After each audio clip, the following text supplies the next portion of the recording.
अस्सलाम वालेकुम students, welcome to my YouTube channel engineer Mohammad Ahmad online teacher and tutor. आज हम 9th क्लास फिजिक्स में एक नेक्स्ट टॉपिक डिस्कस करने जा रहे हैं, चैप्टर नंबर 4 का। And the topic name is resolution of forces. इस चैप्टर की अगर इंपॉर्टेंस की बात की जाए तो इस चैप्टर में से लॉन्ग क्वेश्चन लाजमी तौर पर आता होता है बोर्ड एग्जाम में। वो थ्योरी का भी हो सकता है, न्यूमेरिकल भी हो सकता है। तो आपने इस चैप्टर को अच्छे से प्रिपेयर करना है। और जो टॉपिक आज हम डिस्कस करने जा रहे हैं ये लॉन्ग के पॉइंट ऑफ व्यू से बहुत ज़्यादा इंपॉर्टेंट है, ठीक है। और इसके चांसेस होते हैं हर साल के पेपर में ये आ सकता है। तो डिस्कस करते हैं टॉपिक को। सबसे पहले हम रेजोल्यूशन ऑफ जो फोर्सेस है इसकी डेफिनेशन देखते हैं कि रेजोल्यूशन का मतलब क्या होता है। रेजोल्यूशन जो लफ्ज़ है ये निकला है रिजॉल्व करने से। अब रिजॉल्व को क्या मतलब होता है, किसी चीज़ को स्प्लिट करना, डिवाइड कर देना, ठीक है, तकसीम कर देना। तो उसको हम क्या कहते हैं, रेजोल्यूशन। रेजोल्यूशन ऑफ फोर्सेस मतलब फोर्सेस की तकसीम, ठीक है। तो डेफिनेशन है splitting up of a force into its two mutually perpendicular component. किसी भी फोर्स को इसके दो म्यूचुअली परपेंडिकुलर क्या मतलब होगा, जो एक दूसरे के ऊपर क्या होंगे, परपेंडिकुलर होंगे, अमुदन होंगे, ठीक है। जैसे अगर मैं बात कर लूँ कि हमारे पास एक फोर्स इस तरह से है और तो दूसरी फोर्स होगी वो फिर किस तरीके से होगी, इस पर म्यूचुअली परपेंडिकुलर होगी, 90 का एंगल बना रही होगी। तो एक फोर्स को दो फोर्सेस में इस तरीके से डिवाइड करना, स्प्लिट करना कि जो हमने डिवाइड किया दो फोर्सेस के अंदर वो दोनों फोर्सेस एक दूसरे के ऊपर क्या हो, परपेंडिकुलर हो, ठीक है। इसको क्या कहते हैं, रेजोल्यूशन ऑफ फोर्सेस। इसके लिए डायग्राम एक दी हुई है, आपने इस डायग्राम को भी लाजमी तौर पर बनाना होगा लॉन्ग क्वेश्चन में। तो हमारे पास सबसे पहले हम एक ग्राफ ड्रा कर लेंगे। जैसे हमारे पास एक सिंपल एक एक्स एक्सिस होता है और दूसरा वाई एक्सिस होता है। उसके बाद हमने क्या करना है, हम दो वेक्टर्स ले लेंगे, ठीक है। फॉर एग्जांपल यहाँ पर अब ये देखा जाए तो हमारे पास ये एक्स एक्सिस है और ये वाला कौन सा है, वाई एक्सिस है। यहाँ पर वाई एक्सिस में सबसे पहले मैंने एक वेक्टर ले लिया ए, ठीक है। अगर इसको मैं दोबारा से यहाँ पर ड्रा करके आपको दिखाता हूँ तो वाई एक्सिस में मैंने क्या कर लिया, एक वेक्टर ए ले लिया। और उसके बाद जो हमारे पास यहाँ पर एक्स एक्सिस है वहां पर मैंने एक वेक्टर बी ले लिया, ठीक है। एक वेक्टर मेरे पास आ गया ए और दूसरा आ गया बी। अब मुझे पता है कि ये हमारे पास एक्स एक्सिस है, तो यहाँ पर मैं कह सकता हूँ कि ये जो फोर्स होगी ये कौन सी होगी, एफ एक्स कंपोनेंट। इस तरीके से यहाँ पर जो वाई एक्सिस है, यहाँ पर जो फोर्स का कंपोनेंट होगा वो कौन सा होगा, एफ वाई। देन हमने बात की थी जब भी दो वेक्टर्स को ऐड करना है तो ऐड इस तरीके से करना है कि हमारे पास जो पहला वेक्टर होगा उसका जो हमारा टेल होगी उसको हमने लास्ट वेक्टर के हेड के साथ मिला देना। तो इस तरीके से मैंने इसको यहाँ पर मिला दिया। यहाँ पर अब ये जो फोर्स आएगी इसको हम रिजल्टेंट फोर्स कहते हैं, ठीक है, जो इन दोनों का एडिशन होगी। हम इसको यहाँ पे लिख भी सकते हैं कि हमारे पास होगी F X plus F Y. यहाँ पर जो एफ एक्स है और यहाँ पर जो एफ वाई है इन दोनों का एडिशन करके हम इसको ड्रा कर सकते हैं। तो यहाँ तक हमारी जो डायग्राम है इसकी ये कंप्लीट होती है। इसके बाद नेक्स्ट अब हम इसकी थ्योरी आगे डिस्कस करते हैं कि आपने किस तरीके से इसका मैथमेटिकल जो फार्मूला है उसको ड्राइव करना होगा। मैथमेटिकल डेरिवेशन की अगर इसकी बात करें तो सबसे पहले इसी डायग्राम को समझना होगा आपको, ठीक है। इस डायग्राम की मदद से अब हम क्या कह सकते हैं, इस डायग्राम की मदद से मैं ये कह सकता हूँ कि अगर हम बात करते हैं ओ ए की, ठीक है, यहाँ से ओ और ए, जो इस तरह हमारा रिजल्टेंट जो हमारे पास वेक्टर है, रिजल्टेंट जो हमारे पास यहाँ पे फोर्स हमें बताई हुई है, इसको किस तरीके से हम लिख सकते हैं, ओ ए किसके इक्वल होगा, O B plus P A, ठीक है। क्योंकि हमने बात की थी, मैंने यहाँ पर आपको बताया भी था कि हमारे पास जैसे ये ए है और ये बी है, तो मैंने बताया था कि अब यहाँ पर जो रिजल्टेंट होता है वो रिजल्टेंट किसके बराबर होता है, ए प्लस बी के। ये चीज़ हम डिस्कस कर चुके हैं कि जो हमारे पास यहाँ पर रिजल्टेंट होता है वो क्या होता है, इन दोनों का एडिशन होता है। सो यहाँ पर ए आएगा, ये ए और बी का क्या होगा, एडिशन होगा। तो यहाँ पर हम ये चीज़ बता सकते हैं ओ ए हमारा किसके इक्वल होगा, इन दोनों के एडिशन के, ओ बी प्लस बी ए। और एक और चीज़ का आपने ख्याल रखना है यहाँ पर कि जो टेल होती है वहां से हम स्टार्ट करते हैं, जो हेड होती है वहां वाला जो हमारा कंपोनेंट है तो उसको हम बाद में लिखते हैं। फॉर एग्जांपल यहाँ पर अगर देखा जाए एफ एक्स है, इसको हम किस तरीके से लिखेंगे, ओ बी, ठीक है, डायरेक्शन के लिहाज से। जैसे यहाँ पर है तो इसको हम क्या लिखेंगे, ओ ए। और यहाँ पर कैसे लिखेंगे, बी ए, मतलब बी पहले आएगा ए बाद में आएगा, सही है। तो यहाँ पर अब मैंने इसको क्या लिख दिया, ओ ए, मतलब ये वाला जो रिजल्टेंट था ये किसके इक्वल आएगा, ओ बी, एफ एक्स जो इसके इक्वल है, और यहाँ पर बी ए, ठीक है, इन दोनों के इक्वल होगा। अब उसके बाद मैंने यहाँ पर कहा कि इनके कुछ स्पेशल नेम भी मौजूद हैं। ओ से ए तक जो है उसको हमने मेंशन किया हुआ है एफ से, तो ओ ए हमारा किसके इक्वल होगा, एफ के। और इसके बाद बात की जाए ओ से बी तक की, तो ओ से बी हमारा किसके इक्वल है, एफ एक्स के। मैंने यहाँ पर कह दिया जो ओ बी है वो किसके इक्वल होगा, एफ एक्स के इक्वल होगा। और बी से ए तक बात की जाए वो किसके इक्वल है, एफ वाई के, ठीक है। तो अगर हम इसी इक्वेशन नंबर 1 के अंदर के स्पेशल नेम दिए हुए हैं उसकी वैल्यूज पुट करते हैं, then we will get O A की जगह हम क्या लिख सकते हैं, एफ, यहाँ पर मैंने f लिख दिया। उसके बाद ओ बी की जगह मैं क्या लिख सकता हूँ fx, और बी ए की जगह मैं क्या लिख सकता हूँ fy। तो f हमारा किसके इक्वल हुआ fx के प्लस fy के, ठीक है। यहाँ पर आप देख भी सकते हैं जो हमारे पास ये f है किसके इक्वल होगा fx प्लस fy, इन दोनों को ऐड करने से ये रिजल्टेंट आएगा। तो इस तरीके से क्लियरली आप यहाँ पर देख सकते हैं कि हमारे पास जो एक फोर्स थी उसको अब हमने उसके दो कंपोनेंट्स के अंदर क्या कर दिया है, डिवाइड कर दिया है, तहलील कर दिया है।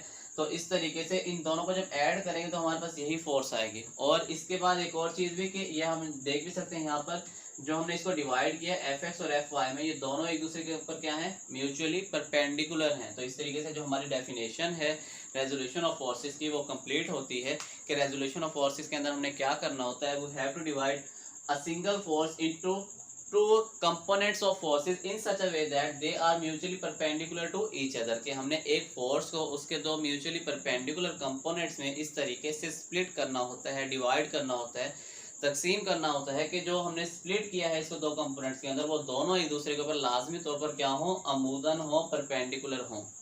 अब इसके बाद यहाँ पर एक सवाल एक और होगा कि अब इसकी जो मैग्नीट्यूड है, magnitude of fx and fy, ये हम कहाँ से निकालेंगे, ठीक है। इसको हम किस तरीके से किस फार्मूले के तहत निकाल सकते हैं, क्योंकि हमारे पास जब तक fx और fy इन दोनों का आंसर नहीं होगा, इन दोनों की कोई वैल्यू नहीं होगी, हम जो ओरिजिनल फोर्स है उसकी वैल्यू नहीं फाइंड आउट कर सकते।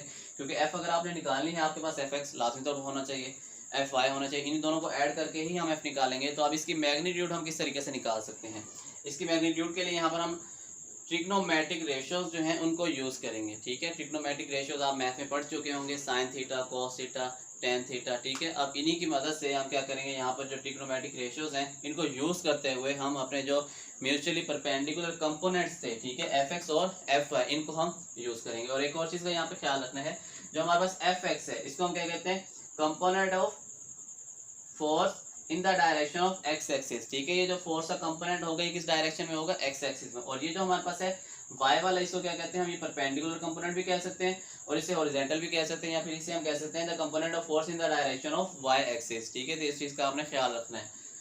और अब यहाँ पर हम सबसे पहले यूज कर लेते हैं कॉस थीटा, ठीक है। तो कॉस थीटा किसके बराबर होता है, बेस ओवर हाइपोटेन्यूज, ठीक है, या अगर उर्दू में बात की जाए कायदा बटा वतर, ठीक है। ये हमारे पास अगर मैं एक ट्रिग्नोमेट्रिक रेशियोज की मदद से सबसे पहले आपको समझा देता हूँ कि हमारे पास एक यहाँ पर अगर एक मुसल्लस मौजूद है, ट्रायंगल मौजूद है, जो कि जो हमारे पास क्या होना चाहिए, राइट एंगल ट्रायंगल होनी चाहिए। तो इसके अंदर ये हमारे पास क्या होता है, बेस जिसको कायदा कहते हैं, ये हमारे पास क्या होता है अमूद जिसको हम क्या कहते हैं परपेंडिकुलर, और ये हमारे पास क्या होता है वतर जिसको हम हाइपोटेन्यूज भी कहते हैं। अब इसी की मदद से हमने यहाँ पर ट्रिग्नोमेट्रिक जो रेशियोज हैं उनको निकालना है। तो cos थीटा मैंने बात की थी, cos थीटा किसके इक्वल है, बेस और हाइपोटेन्यूज। अब हम अपनी जो ओरिजिनल डायग्राम है इसके ऊपर आएंगे, हम बात करेंगे बेस हमारा यहाँ पर क्या है, मैंने बताया था बेस कौन सा पोर्शन होता है, नीचे वाला। तो इस यहाँ पर बेस हमारा क्या है fx, ठीक है। तो fx भी कह सकते हैं या फिर हम ob कह लें, पहले किसके बराबर होगा ob के, तो यहाँ पर मैंने लिख लिया ob। उसके बाद हाइपोटेन्यूज हमारा क्या होता है वतर, ठीक है, जो रिजल्टेंट वाला होता है। तो यहाँ पर रिजल्टेंट वाला कौन सा था हमारे पास OA, तो यहाँ पे मैंने नीचे लिख दिया OA। अब उसके बाद मुझे पता है कि इनके कुछ स्पेशल नेम भी हैं। OB किसके बराबर है, fx के, यहाँ पर आप देख सकते हैं जो OB है वो किसके बराबर है, fx के, तो यहाँ पर मैंने fx लिख दिया। और OA की बात की जाए, अगर O से A तक की बात की जाए किसके इक्वल है, f के, ठीक है। तो यहाँ पर इसको मैंने f लिख दिया है। अब इनके जो स्पेशल नेम है, इनकी जो वैल्यूज हैं वो जब हम इक्वेशन के अंदर पुट करेंगे तो हमारे पास इक्वेशन बन जाएगी। cos थीटा को हम वैसे ही लिख देंगे, और जो हमारे पास OB है, OB की जगह मैंने लिख दिया यहाँ पर fx, और OA की जगह मैंने क्या लिख दिया f। अब यहाँ पर हमने मालूम करना था fx की वैल्यू, जो नीचे f है वो डिवाइड हो रहा है, इज इक्वल टू की दूसरी तरफ जाएगा तो मल्टीप्लाई हो जाएगा, तो fx हमारा किसके इक्वल आ जाएगा, f cos थीटा। तो इस तरीके से जो फोर्स का हमारा x एक्सिस वाला कंपोनेंट है, ठीक है, जो हॉरिजॉन्टल कंपोनेंट है वो हमने ड्राइव कर लिया है। न्यूमेरिकल्स के अंदर ये जो हमारा एक्सप्रेशन है ये यूज़ होगा और इसी की मदद से हम वैल्यूज़ निकाले करेंगे। तो आपने इसको अच्छे से प्रिपेयर करना है, और यहाँ पर आपने इस चीज़ का ख्याल रखना है कि जब भी x आएगा तो इसके साथ कौन सा आ रहा है, cos थीटा वाला कंपोनेंट आ रहा है, ठीक है। यहाँ पर ही बच्चे मिस्टेक करते हैं कि fx is equal to f sin theta लिख देते हैं। इस चीज़ का आपने ख्याल रखना है, जब fx होगा तो उसके साथ कौन सा ट्रिग्नोमेट्रिक रेशियो जो है हमारी यूज़ होंगी। उसके बाद नेक्स्ट अब हम इसी तरीके से सिमिलरली हमने fx को निकाल लिया, अब हमें fy भी चाहिए होगा, ठीक है। fy को अब हम कैसे कैलकुलेट करेंगे, तो इसको निकालने के लिए अब जो हम ट्रिग्नोमेट्रिक रेशियो यूज करेंगे तो हम साइन थीटा यूज करेंगे। साइन थीटा हमारे पास किसके इक्वल होते हैं, अमूद बटा वतर, ये परपेंडिकुलर ओवर हाइपोटेन्यूज। अब यहाँ पर परपेंडिकुलर की बात की जाए, परपेंडिकुलर कौन सा होता है, अमूद, ठीक है, जो हमारे पास यहाँ पे 90 एंगल बनाता है। तो यहाँ पर अमूद कौन सा है, यहाँ पर अगर देखा जाए तो अमूद क्या है, एफ वाई है। तो यहाँ पर मैंने एफ वाई की जो वैल्यू है वो लिख दी बी ए, यहाँ पर मैंने परपेंडिकुलर की जगह लिख दिया बी ए। अब नीचे हाइपोटेन्यूज है तो ये हमारे पास ये वाला पोर्शन होगा ओ ए, तो यहाँ पर मैंने लिख दिया ओ ए। अब इनकी जो स्पेशल नेम है वो हम यहाँ पर लिखेंगे। बी ए हमारा किसके इक्वल था, तो बी ए हमारा इक्वल था एफ वाई के, यहाँ पर मैंने एफ वाई लिख दिया।